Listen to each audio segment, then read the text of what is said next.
దేవునికి స్తోత్రం. హల్లెలూయా, హల్లెలూయా, హల్లెలూయా. ప్రభువునందు ప్రియమైన దేవుని బిడలారా, మన ప్రభువును మన రక్షకుడైన యేసయ్య శుభనామములో మీ అందరికీ వందనాలు తెలియజేస్తూ ఉన్నాను. దేవునికి స్తుతి కలుగునుగాక, దేవునికి మహిమ కలుగునుగాక. ప్రియ దేవుని బిడలారా, ఈ ఆదివారము ఈ సందేశము కొరకై మీ అందరికీ ప్రేమతో ఆహ్వానం పలుకుతూ ఉన్నాను. దేవుని మహాసన్నిధి మీ అందరికీ తోడయుండునుగాక. ప్రియులారా, రండి కలిసి మనం ప్రభుని స్తుతిద్దాం. దేవదేవుని యొక్క దివ్యమైనటువంటి వాక్కును మనం విని అంగీకరించి ఆ వాక్కు చిత్త ప్రకారంగా మనం ముందుకు సాగిపోదాం. ఈ సమయంలో మనం మూలవాక్యాన్ని చదువుకుందాం. ఈ ప్రసంగానికి పునాదిగా మూలవాక్యాన్ని, ధ్యానాంశాన్ని చదువుదాం. 143వ కీర్తన 10వ వచనం. 143:10. నీవే నా దేవుడవు, నీ చిత్తానుసారముగా ప్రవర్తించుటకు నాకు నేర్పుము. దయగల నీ ఆత్మ సమభూమి గల ప్రదేశమందు నన్ను నడిపించును గాక. ప్రార్థన చేసుకుందాం. దేవుని సహాయాన్ని వేడుకుందాం. స్తోత్రములు ప్రభువా, నీకే వందనములయా. హల్లెలూయా, హల్లెలూయా, హల్లెలూయా, హల్లెలూయా, హల్లెలూయా. ప్రేమ కలిగిన దేవా, పరిశుద్ధ పరమ తండ్రి, ఘనుడా, నీ ఉన్నతమైనటువంటి నామమును స్తుతించుచున్నాను. ప్రభువా, నీ స్వరమును నీవు మాకు బయలుపరచండి, తెలియజేయండి.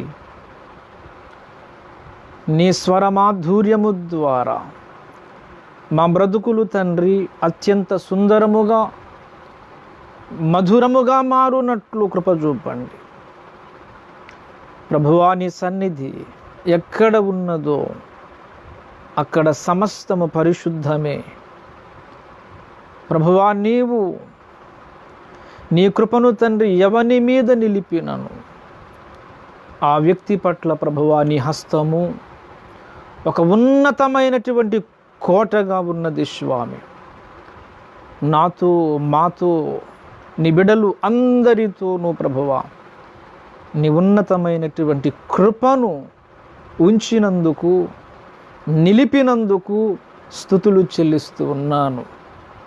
నా ప్రభువా, ఈ ఆదివారము ఈ సందేశము నీవు మాకు అనుగ్రహించుచున్నందుకు స్తోత్రాలు. నీవే మాటలాడి నీ మాట బలము చేత మేమందరమును తండ్రి బలవంతులము కావడానికి కృప చూపండి.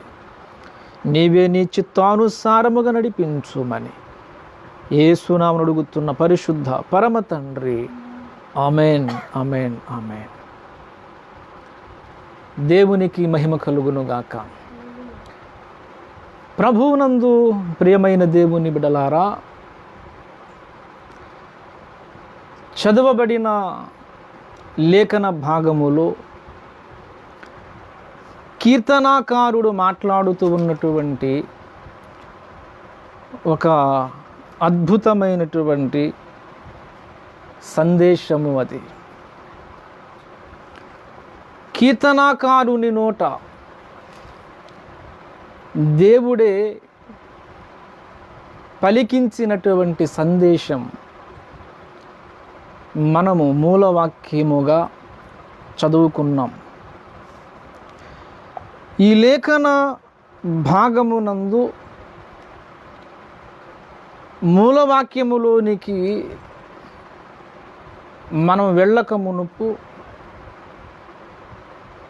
అసలు మనము ఎటువంటి వారము, దేవుని ఎదుటకు వెళ్ళుటకు మనకు యోగ్యత ఉన్నదా, మనము అర్హులమేనా? ఈ ఒక్క విషయాన్ని ముందు మనం పరిశీలన చేయాలి. అప్పుడే మూలవాక్యము ద్వారా, భక్తుని ద్వారా దేవుడు బయలుపరిచినటువంటి ఈ సందేశం మనకు అర్థమవుతుంది. ఈ కీర్తనను ప్రారంభిస్తూనే 143వ కీర్తనను ప్రారంభిస్తూనే భక్తుడు 2వ వచనములో ఒక మాట మాట్లాడుతూ ఉన్నాడు. నీ సేవకునితో వ్యాజ్యమాడకుము, సజీవులలో ఒకడును నీ సన్నిధిని నీతిమంతుడుగా ఎంచబడాడు. గమనించండి ప్రియ దేవుని బిడలారా, ఒకడును, ఏ ఒక్కడు, సజీవులలో ఏ ఒక్కడును కూడా నీ ఎదుట నీతిమంతుడుగా ఎంచబడడు. ఎంచబడడు అనే మాట స్పష్టముగా లేఖనములో వ్రాయబడి ఉన్నది. అంటే ఏ వ్యక్తి కూడా దేవుని ఎదుట నీతిమంతుడు కాడా? ఎవరును నీతిమంతులు లేరా? ఈ ప్రశ్నను మనం ఎదుర్కొనగలిగితే, ఈ ప్రశ్నలో ఉన్నటువంటి ఆంతర్యమును, భావమును మనం గమనించగలిగితే, పరిశోధనాత్మకంగా తెలుసుకోగలిగితే, అక్కడే ఒక అద్భుతమైన సందేశం ఉన్నది. అక్కడే దేవుని యొక్క కృప దాగి ఉన్నది. దేవునికి స్తోత్రం కలుగునుగాక. ప్రియ దేవుని బిడలారా, మరొక్క మాట మనము ధ్యానించాలి తప్పనిసరి. 130వ కీర్తనలో కూడా 3వ వచనము, యెహోవా నీవు దోషములను కనిపెట్టి చూచిన ఎడల ప్రభువా ఎవడు నిలువగలడు? అంటే ఒకడు కూడా నిలువలేడు. నీవు దోషములను కనిపెట్టి చూచిన ఎడల అనే మాట ఉన్నది. 143:2లోనేమో సజీవులలో ఒకడును నీ సన్నిధిని నీతిమంతుడుగా ఎంచబడడు. నీ సన్నిధిని అనే మాట ఏమో ఇక్కడ చెప్పబడింది. ఒకటి, నీ సన్నిధిని. 2, నీవు దోషములను కనిపెట్టి చూచిన ఎడల. ప్రియ దేవుని బిడలారా, ప్రతి ఒక్కరూ దయచేసి చాలా జాగ్రత్తగా లేఖనములపై, ఈ 2 మాటల మీద, లేఖన భాగముల మీద మీ దృష్టిని నిలపాలి. ఏదో అలవోకగా మనము దేవుని యొక్క మాట వినడానికి కూర్చుంటే దైవ సందేశములు, దేవుడు నిక్షిప్తము చేసినటువంటి ఆత్మకార్యము మనము గ్రహించలేము, నడిపించబడలేము. దేవుడు మనకు నేర్పించాలనుకున్నటువంటి సంగతులు దేవుని ఆత్మ ద్వారా మనము నింపబడి, ఆత్మ సహాయము ద్వారా ఆ లేఖనము ఎదుట మన మోకరిల్లితేనే అందున్నటువంటి దేవుని సందేశమును మనము చూడగలుగుతాం, ఆశీర్వాదం పొందగలుగుతాం. దేవునికి స్తోత్రం. ప్రియ దేవుని బిడ్డలారా, ఒక అద్భుతమైనటువంటి మాట ఇక్కడ చెప్పబడుతోంది. గమనించాలి.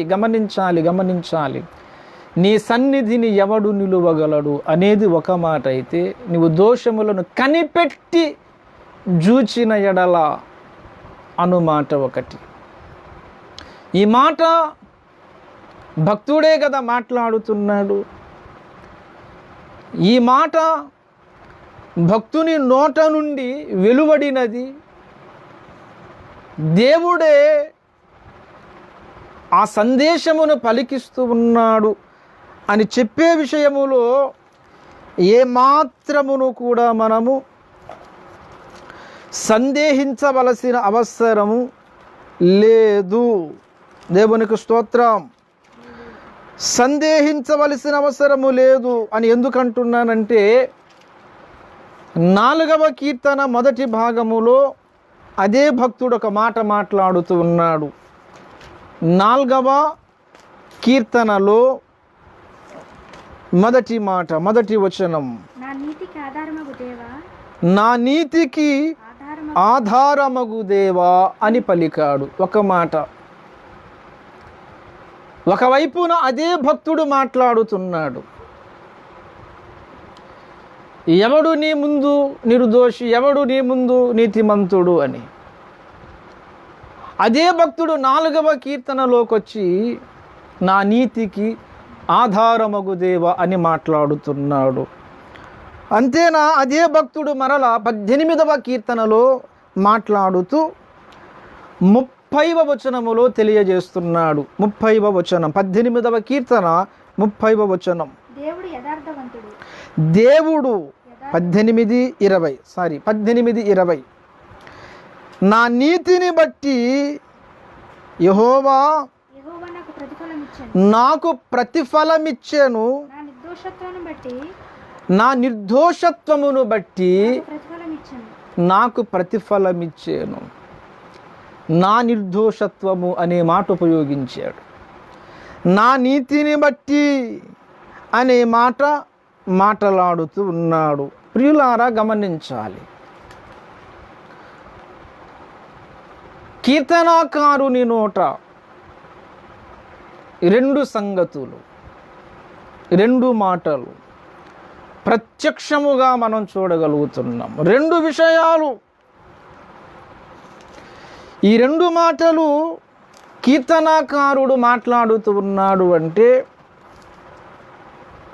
పైన తాను చెప్పినటువంటి మాటకును, ఈ 4వ కీర్తనలో మొదటి వచనములోను, 18వ కీర్తన 20వ వచనములోను చెప్పిన మాట మధ్యలో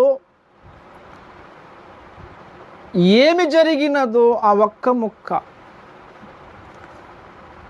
మనము చూడగలిగినట్లయితే దేవుని యొక్క దయను, మనము కృపను గుర్తించగలుగుతాం. కృప కలిగినటువంటి దేవుని యొక్క మహిమను బట్టి ఆరాధించగలుగుతాం. మనము ఈ దినమున ప్రభుని ఘనపరుస్తున్నాం, హెచ్చించుచున్నాం, కీర్తించుచున్నాం. ఎందుకు? దేవుని యొద్ద నుండి మనము పొందుకున్న ఏదో ఒక అద్భుతమున్నది. ఆ యొక్క అద్భుతముని 130వ కీర్తనలో 4వ వచనములో మాట్లాడుతూ ఉన్నాడు. అయినను జనులు నీ యందు భయభక్తులు నిలుపునట్లు, దేవునికి స్తోత్రం కలుగునుగాక, నీ యొద్ద క్షమాపణ దొరుకును. ఒక అనీతిమంతుడు దేవుని ఎదుట నిలువబడుటకు అర్హతే లేనటువంటి వ్యక్తి, అసలు సజీవులలో ఒక్కడును నీ ఎదుట నీతిమంతుడు ఉండడు అని దేవుని వాక్యమే మాట్లాడుతుండగా, మరొక వైపు నువ్వు ఏ వ్యక్తిని చూసినా నీ ఎదుట ఎవడును నిలువలేడు అని దేవుని లేఖనము మాట్లాడుతూ ఉన్నా, ఎక్కడో చిన్న అవకాశం ఉన్నది. దేవునితో సహవాసము చేయడానికై. దేవునికి స్తోత్రం కలుగును గాక. ఈ గొప్ప అవకాశమును దేవుడు అనుగ్రహించేది, ఈ ఉన్నతమైనటువంటి కృపను గమనించలేకనే అనేక మంది యేసయ్యకు దూరమైపోతున్నారు. కృపగల దేవుని అనుసరించని వ్యక్తులుగా మారిపోతున్నారు. దయాహృదయుడు, కరుణాళుడు, దయాసముద్రుడు, కృపగలిగినటువంటి యేసునాథుని మహోన్నతమైనటువంటి వ్యక్తిత్వమును మనం ఇక్కడ చూడాలి. ఆయన అత్యంత వాత్సల్యపూర్ణుడండి. నిలువబడుటకు అర్హతే లేనటువంటి వ్యక్తుల నిమిత్తమై దేవుడు నిర్ణయించినటువంటి ఒక అద్భుతమైన మార్గము గమనించాలి. ఎవడును దేవుని ఎదుట నిలువలేడు, దేవుని ముందు నిలిచి బ్రతుకలేడు. అయినప్పటికీ ఒక వ్యక్తి ఎలా నిలబడుతున్నాడు, ఎలా ద్వారము గుండా లోపలికి ప్రవేశిస్తున్నాడు ఆలోచన చేయండి. దేవుని న్యాయమును బట్టి, దేవుని సత్యమును బట్టి ప్రతి ఒక్కడును కూడా దోషియే. ప్రతి ఒక్కడును దోషియే. ఈ దోషి దేవుని ముందుకు ఎలా వెళ్ళగలుగుతాడు? నిత్య స్వాస్థ్యమునకు, నిత్య జీవమునకు ఏ విధముగా వారసుడవుతాడు? గమనించండి ప్రియ దేవుని బిడ్డలారా, వారసుడు కానటువంటి వ్యక్తిని, దేవుని ముందు నిలువబడుటకు అర్హతే లేనటువంటి వ్యక్తి కొరకు దేవుడు ఒక సర్వోన్నతమైనటువంటి మార్గమును ఏర్పాటు చేశాడు. దేవునికి స్తోత్రం కలుగును గాక. దేవుని మాట, దేవునిని గూర్చి ఒక అద్భుతమైన మాట చెప్పబడినది యేసునాథుని గూర్చి. యేసే గొర్రెలు ప్రవేశించేటి మార్గము అని. మార్గము, యేసే ద్వారముగా పిలువబడ్డాడు. అనగా అర్థమేంటి? అనగా అర్థమేంటి?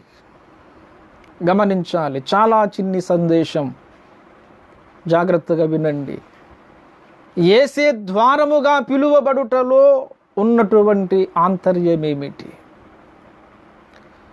ఆనాడు ఇశ్రాయేలు జాతి రక్షణ కొరకు, ఐగుప్తు నుండి దాటిపోవుట కొరకు దేవుడు ఒక మహోన్నతమైనటువంటి కార్యమును అక్కడ జరిగించినట్లు వాక్యములో మనం చూస్తున్నాం. సంహారకుడు వారి మీదికి రాకుండునట్లు, సంహారపు దూత చేతిలో వారు పడకుండునట్లు దేవుడు ఒక కార్యమును జరిగించాడు. ఏంటో తెలుసా?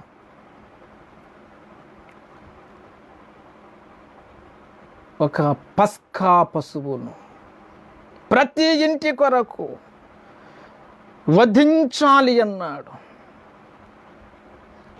వధించబడిన తరువాత ఆ రక్తమును ద్వారబంధమునకు పోయాలి. అడ్డ కమ్మెలకు, నిలువ కమ్మెలకు ఆ రక్తమును పోయాలి. రాత్రివేళ సంహారపు దూత వస్తే, సంహారపు దూత దాటిపోవడానికి సంహారపు దూతకు కనబడినది ఏమిటంటే, ద్వారము మీద ఉన్న ఆ నిలువు కమ్మెకు, అడ్డ కమ్మెకు పూసినటువంటి నిబంధన రక్తమే.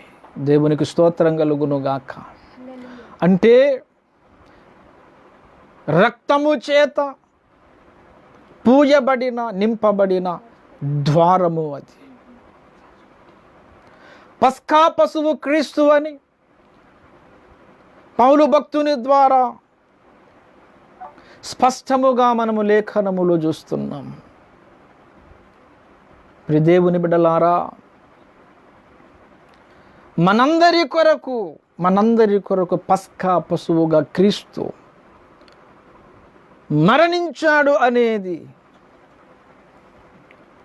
వాస్తవం, నిజమైన కార్యము. యేసునాథుని యొక్క మరణము ద్వారా, యేసునాథుని యొక్క శిల్వ మరణము ద్వారా, రక్తధార ద్వారా, పునరుద్ధాన శక్తి ద్వారా ఒక అద్భుతము జరిగింది. ఏమిటో తెలుసా?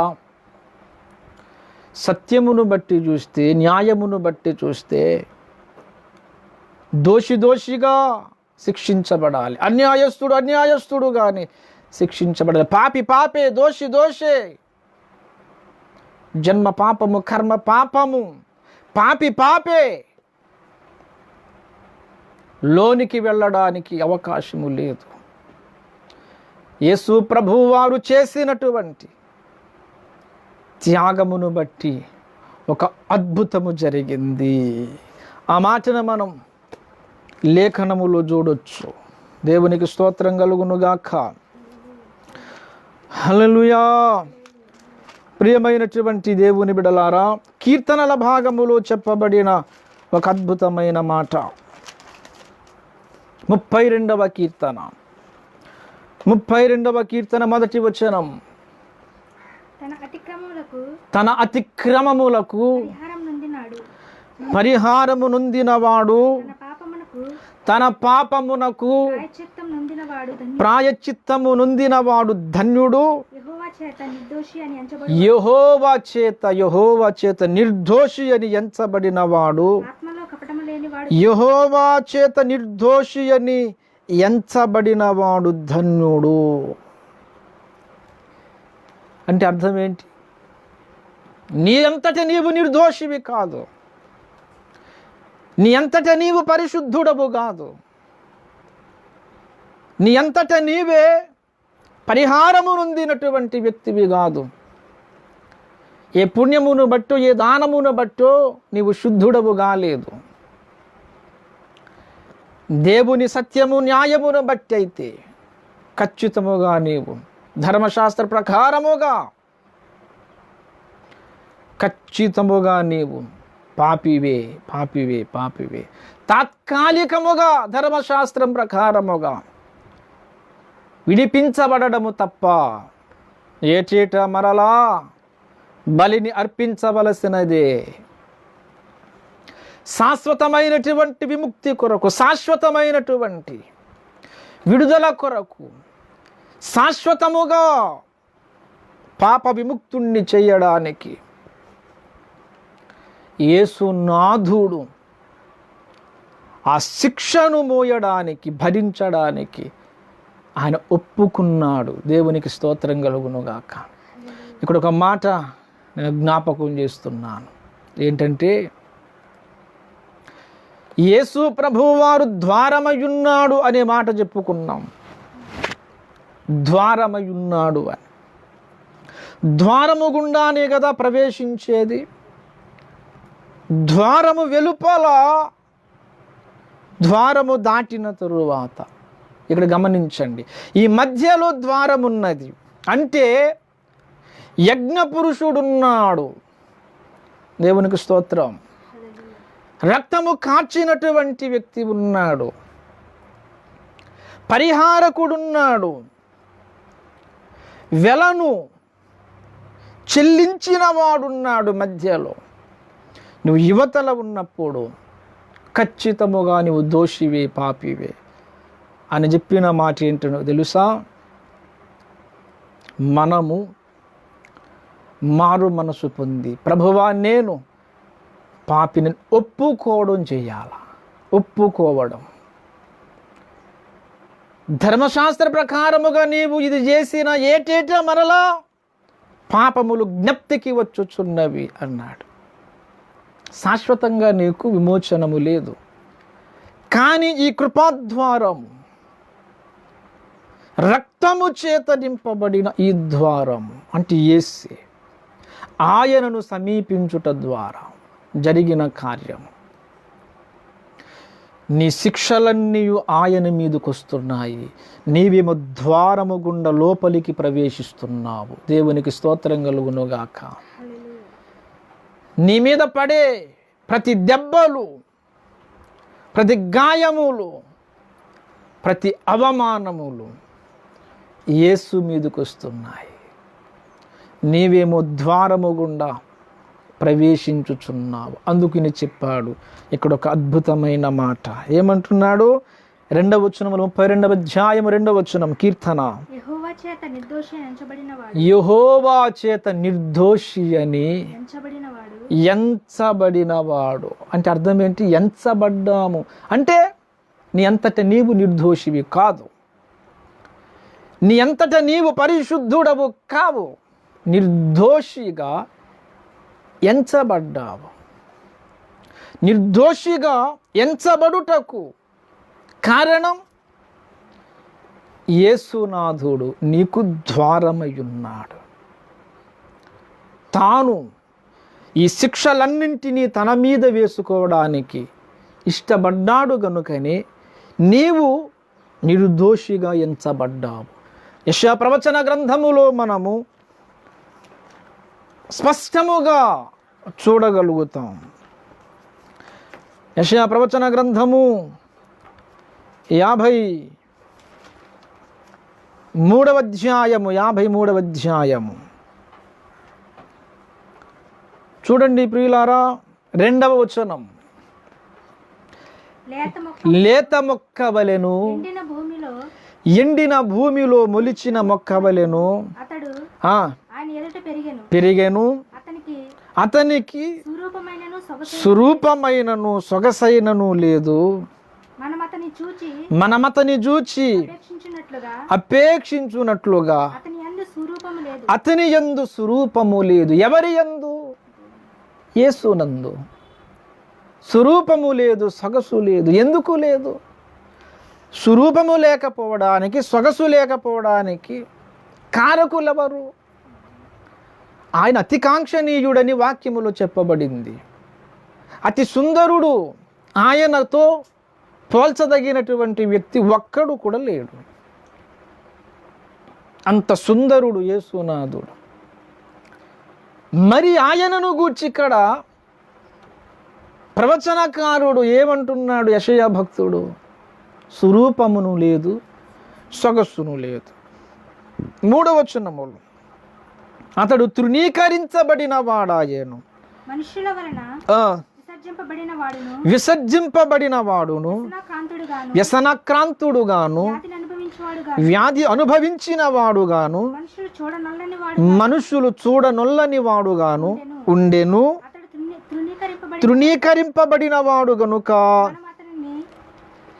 ఎన్నిక చేయకపోతిమి. ఈ మాట గుర్తుపెట్టుకోండి.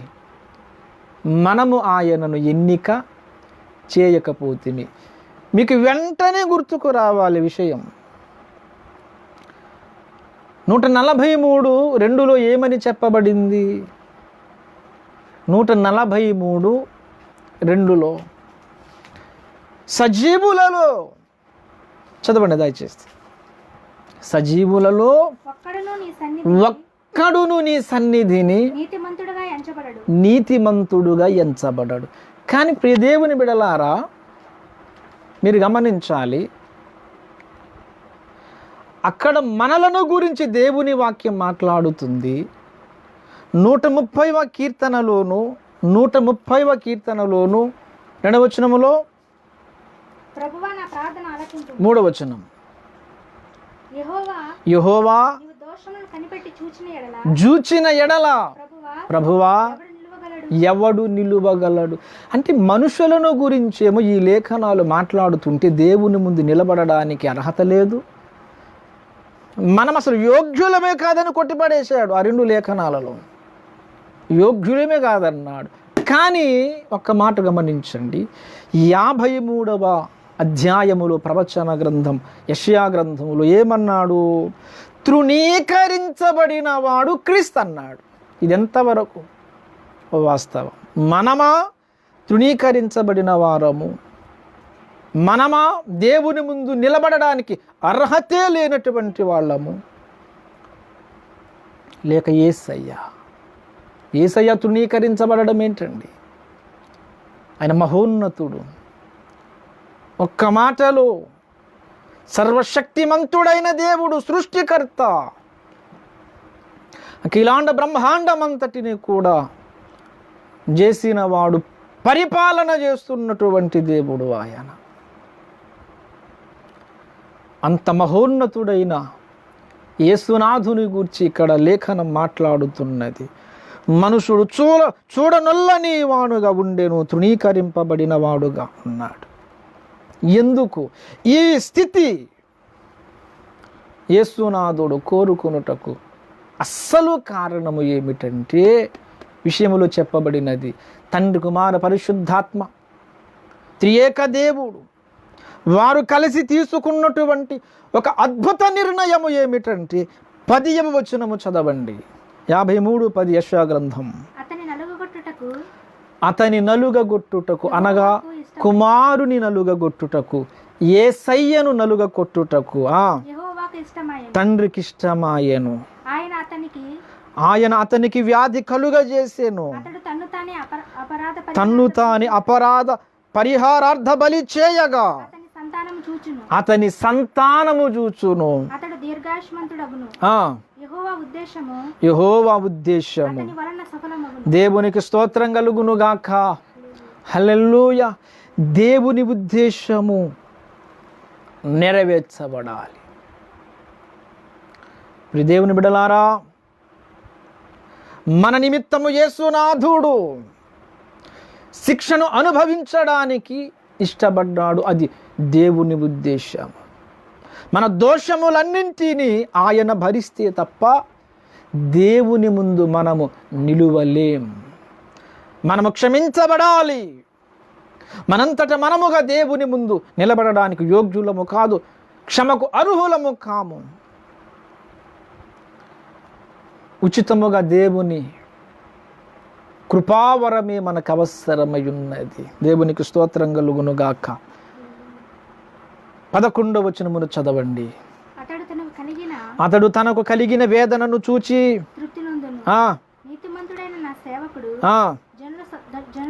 జనుల దోషమును భరించి తనకున్న అనుభవ జ్ఞానము చేత ఆమేన్, హల్లెలూయా. మీరు ఎక్కడున్నా ప్రియ దేవుని బిడ్డలారా, ఏ స్థలములో ఉన్నా సరే, 2 చేతులు పైకెత్తి కృతజ్ఞతలు చెల్లించాల్సినటువంటి మాట ఇక్కడ వ్రాయబడి ఉన్నది. 11వ వచనములో చివరి భాగములో చెప్పబడిన మాట, అనేకులను నిర్దోషులను చేయును. మీ దగ్గర పెన్ను ఉంటే అండర్లైన్ చేయండి. అనేకులను నిర్దోషులను చేయును. నిర్దోషులను చేయును. ఎవరు చేయును? యేసునాథుని శిల్వ మరణము ద్వారా, ఈ భారములన్నీయును భరించుట ద్వారా, అనేకులకు ప్రతిగా తన్ను తాను అప్పగించుకొని రక్తమును చిందించి క్రయధనమును చెల్లించుట ద్వారా అనేకులను నిర్దోషులను చేయును.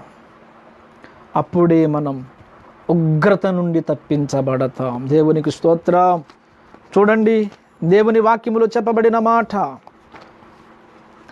యోహాను సువార్తలో స్పష్టముగా, ఎంత అద్భుతముగా చెప్పబడినటువంటి మాట అండి.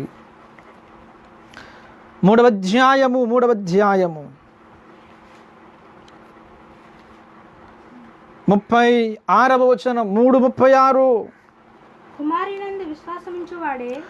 కుమారుని యందు విశ్వాసముంచువాడే నిత్య జీవము గలవాడు. కుమారునికి విధేయుడు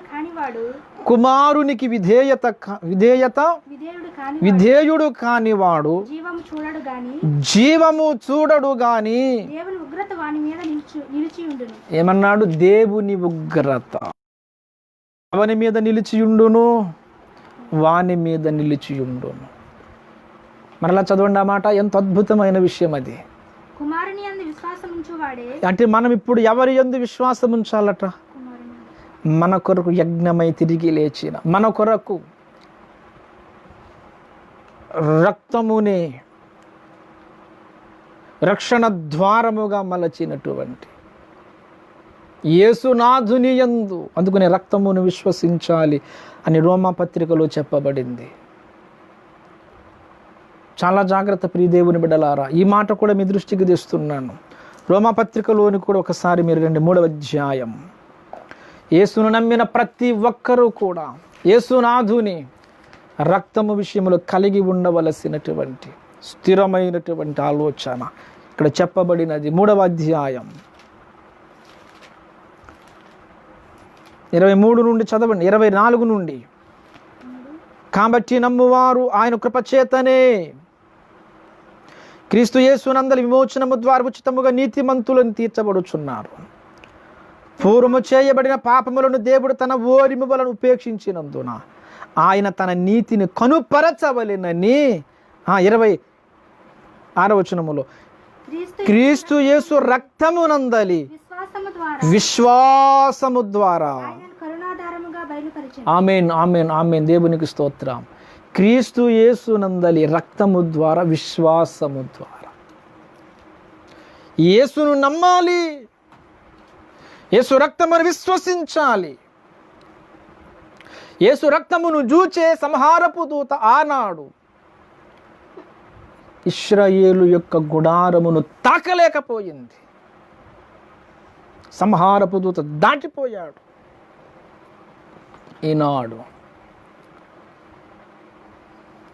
మనలను తన ఉన్నతమైనటువంటి రక్తము చేతనే యేసయ్య కాపాడినందు చేత ప్రభుని మనం స్తుతించాలి.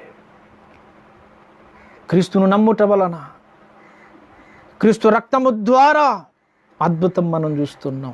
ఉగ్రత నుండి మనం తప్పించబడుతున్నాం. రోమాపత్రికలో కూడా ఈ మాట చెప్పబడినది. ప్రియులారా, రోమాపత్రిక 5వ అధ్యాయం 8-9 వచనాలు. అయితే దేవుడు తన ప్రేమను వెల్లడిపరచుచున్నాడు. ఎట్లనగా మనం ఇంకను పాపులమై ఉండగానే మన కొరకు చనిపోయాను. ఆయన రక్తము వలన ఇప్పుడు నీతిమంతులుగా తీర్చబడి మరింత నిశ్చయముగా ఆయన ద్వారా ఉగ్రత నుండి రక్షింపబడుదుము. దేవునికి స్తోత్రం. దేని నుండి? ఉగ్రత నుండి రక్షించబడడానికి కారణం చెబుతున్నాడు ఇక్కడ. మరింత నిశ్చయముగా ఆయన ద్వారా. 9వ వచనంలో ఏమన్నాడు? ఆయన రక్తము వలన ఇప్పుడు నీతిమంతులుగా తీర్చబడి. దేని ద్వారా? రక్తము ద్వారా. ఉగ్రత నుంచి ఎలా తప్పించబడుతున్నాం? యేసయ్య ద్వారా. దేవునికి స్తోత్రం కలుగును గాక. అందరూ కూడా ఇప్పుడు గమనించవలసినటువంటి విషయం ఏమిటంటే,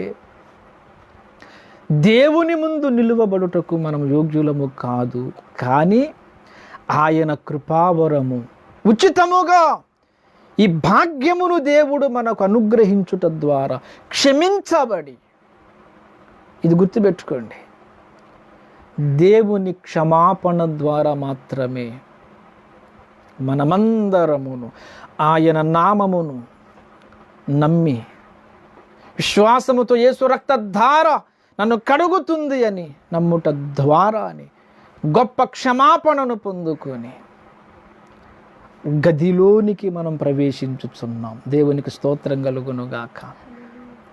ప్రతి ఒక్కడు కృపాసనమును చేరడానికి ఆయన తన కృపనే అనుగ్రహించాడు. కరుణాపీఠమును చేరుటకు తన రక్తము ద్వారానే ద్వారమును తెరిచిన దేవునికి నిత్యము మనము కృతజ్ఞులమై ఉండాలా. దేవునికి స్తోత్రం కలుగునుగాక. గనుకనే ఒక మాట చెబుతున్నాను, ఈ దినమున నిశ్చింతగా ఈ రోజున మనం క్రీస్తు ముందు నిలబడున్నాం. కరుణాళుడు మనకు ఆ అవకాశం ఇచ్చాడు. దయాపూర్ణుడు తన కటాక్షమును మన మీద కుమ్మరించాడు, రమ్మని పిలిచాడు. ప్రేమ కలిగినటువంటి దేవుని నిత్యము మనం ఆరాధన చేయాలి. ఏ ఒక్కడును దేవుని ముందుకెళ్ళి నిలబడడానికి యోగ్యుడు కాడు. కానీ ఈ రోజున దేవుడు మనకు యోగ్యతను ప్రసాదించినందు చేత స్తుతించాలి. దేవునికి స్తోత్రం కలుగును గాక. అందుకే నేను ఈ మాట చదివాను మూలవాక్యంగా. ఏమనుంది ఇక్కడ? 10వ వచనం చదవండి. ఒక్క మాట చదివి ముగించేసుకుందాం. చాలా విస్తారమైన అంశము. ఆయన ఒక్క మాట చదువుదాం. మూలవాక్యం 143వ కీర్తన 10వ వచనం. నీవే నా దేవుడవు, నీ చిత్తానుసారముగా ప్రవర్తించుటకు నాకు నేర్పుము. దయగల నీ ఆత్మ సమభూమి గల ప్రదేశమందు నన్ను నడిపించునుగాక. నీవు చూపినటువంటి మార్గములో ప్రభువా నేను నడచుటకు నేర్పించినది నీవే. ఏ విషయమైనా సరే దేవునికి లోబడుట ద్వారానే మనము గ్రహించగలుగుతాం. దేవుడే ఆ ఉన్నతమైనటువంటి సహాయమును మనందరికీ అనుగ్రహించాడు. ప్రియ దేవుని బిడ్డలారా, ఈ దినమే ప్రభువా నీ ముందుకు నేను రావడానికి యోగ్యుడనుగా ఉండడానికి కారణము నీవు తండ్రి. నీ చిత్తానుసారముగా ఇక ముందును ప్రవర్తించుటకు నాకు నేర్పు. అంటే ప్రతి దినము కూడా మనమందరము పరమ గురువైనటువంటి యేసునాథుని ఎదుట నిత్య విద్యార్థులము కావాలి. మన గురువు యేసునాథుడు. మనము ఎల్లప్పుడూ కూడా నిత్యమైన నిత్య విద్యార్థులుగా మారిపోవాలి. నిత్యము దేవుని ముందు మనము శిష్యులము కావాలి. దేవదేవుని ముందు శిష్యులమై నేర్చుకుంటే మన జీవితమును దేవుడు ధన్యకరముగా నడిపిస్తాడు, ఆశీర్వాదములతో నింపుతాడు. ఈ సమయములో ప్రియ దేవుని బిడ్డలారా, మీరు ఏ స్థితిలో ఉన్నా ఒకటే గుర్తు పెట్టుకోవాలి. అర్హత లేని నాకు దేవుడు అర్హతనిచ్చాడు. యోగ్యుని కానటువంటి నన్ను నీతిమంతుడు అని పిలిచాడు. తన ముందు నిలబడడానికి అర్హతే లేనటువంటి నేను ఆయన కృపాసనము యొద్దకు వెళ్ళడానికి ద్వారమును తెరిచాడు. లోకములోని ఏ వ్యక్తి కూడా నన్ను అభిమానించలేదు, గౌరవించలేదు, తృణీకరించారు. ఈ తృణీకరములన్నింటినీ కూడా నా యేసు స్వీకరించి నాకు ఘనతనిచ్చాడు. దేవునికి స్తోత్రం కలుగును గాక. నాకు ప్రభువు యోగ్యతనిచ్చాడు. లోకము కాదు మనల్ని పిలిచింది, నీతిమంతులారా అని దేవుడే పిలిచినందున దేవుని పాదాలు పట్టుకుందాం. నిత్యము దేవుని స్తుతిద్దాం, దేవుని ఎదుట మోకరిద్దాం. దైవ కార్యములను నిత్యము మనం అనుభవించి ప్రార్థనలు అద్భుతములను చూద్దాం. అట్టి కృపతో దేవుడు ఆశీర్వదించునుగాక. Amen, amen, amen. ప్రార్థన చేసుకుందాం. అందరూ ఏకీభవించి ప్రియ దేవుని బిడ్డలారా, ఈ దినమున సర్వశక్తి గల దేవుడు మనతో మాట్లాడుతున్నాడు. దేవుని ముందు నిలుచుటకు మనము యోగ్యులము కామని దేవుని వాక్యమే తేటగా మాట్లాడుచు ఉన్నది. అయినప్పటికీ మనలను అందరినీ కూడా యోగ్యులను చేయడానికై దేవుడు ఈ శిక్షలన్నింటినీ తన ప్రియ కుమారుని మీద మోపి అనేకులను నిర్దోషులనుగా చేశానని యెషయా ప్రవచన గ్రంథములో 53:11 ఎంతో అద్భుతమైన మాట చేత ఆయన మనలను ఎంతగానో బలపరుస్తున్నాడో. బలపరిచిన దేవుని మాటను బట్టి, దేవుని ప్రేమను బట్టి స్తుతించాలి, ఘనపరచాలి. ప్రభువా నీవిచ్చిన నిర్దోషత్వమును బట్టి, పరిశుద్ధతను బట్టి వందనాలు, నీతి సమాధానమును బట్టి వందనాలు. హల్లెలూయా, హల్లెలూయా, హల్లెలూయా.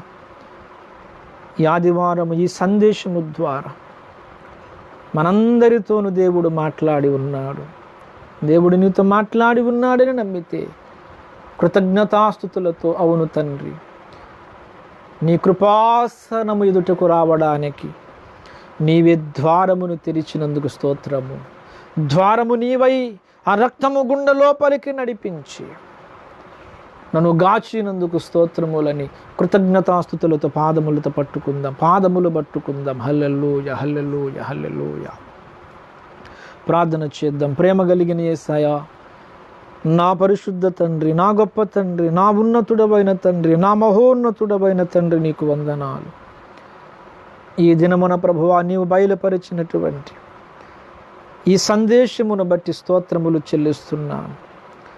సజీవులలో ఒక్కడును నీ ఎదుట ప్రభు నీతిమంతుడుగా కనబడుడు నాయన. పైగా నీవు దోషములను కనిపెట్టి చూస్తే ప్రభు ఎవడు నిలవగలడు నీ ముందు తండ్రి? ఎవడు నిలువలేడు. ఆయనను నీ యందు భయభక్తులు కలిగి నాయన అయా, నీ యజ్ఞము మీద లక్ష్యం ఉంచి నీ రక్తమును ఆశ్రయించిన తోడని కనికర పూర్ణుడవైన నీవు తండ్రి వెంటనే లోబడినటువంటి బిడ్డలను ప్రభువా నీవు హక్కున చేర్చుకుని కడిగి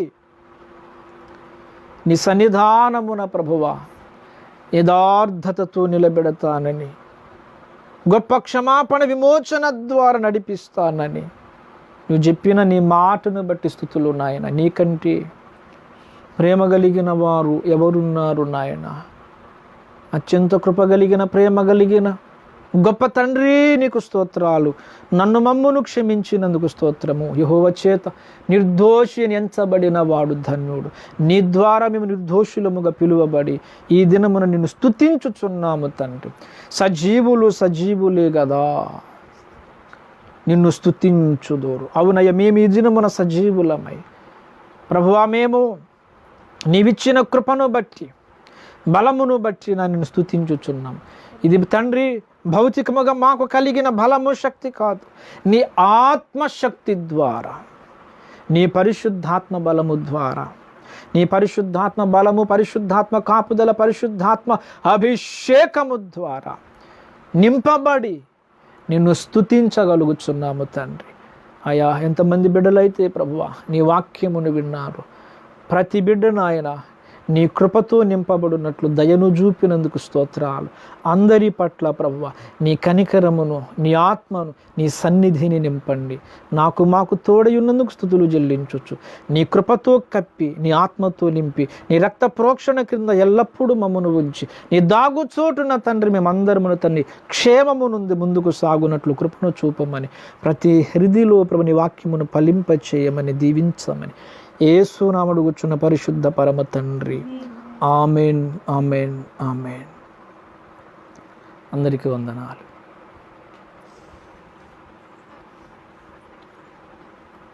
క్రీస్తులో